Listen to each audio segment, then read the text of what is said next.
Before we dive deep into coming up with what are the specific slides you create for your pitch deck, I want some best practices around good slide decks.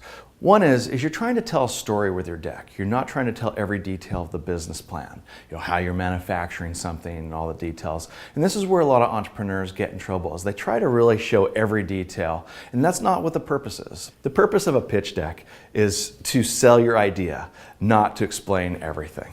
The next thing is that visuals are great, but avoid clip art. If you're not good with graphics, you don't know how to make it pretty, just keep it simple, down and dirty with a couple, great bullet points with just a few words each. The next thing is data is king. If you know specific numbers about the size of your market, conversion ratios, if you already have traction numbers, you've got your site up or you're selling products, make sure you list real data. That's really important. An entire pitch deck that's filled with what we'll call fluff, which is a lot of nice information but not real details, really turns off investors. Try to avoid industry jargon or overly technical terminology in your pitch deck. You never know who you're talking to, and most investors will not be experts in your space. So bring it down to the average person's level. You can use some business terminology that's common, but try to avoid that's really specific, and acronyms and abbreviations specific to your industry. If you have a product, make sure you show it. Not necessarily in person, but make sure you at least have real pictures of it. Even if it's just a wireframe of your website, show me what you think it's going to look like. People connect with that, and that's an important component of a pitch deck, is that I can tangibly get an idea of what you're trying to do.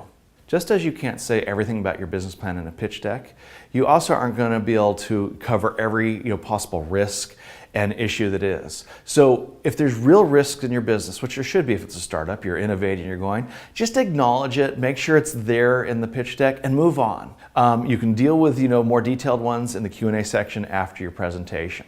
Now, you may be in a presentation and know that you're going to need details for Q&As, but it doesn't really fit into the pitch deck. This is where appendixes are good for. You can have as many as you want on a pitch deck, and this can be smaller type. This isn't meant for presentation. This is reference material. So in the case you're pitching, and an investor at the end or potential investor says, hey, I'm really curious about your market sizing. Where did you come up with that? You can go, well, let's go to page 13, the appendix F, and I can show you my calculus of how I came with it. In the pitch deck, you only want to give what is the number you're aiming for, your market share.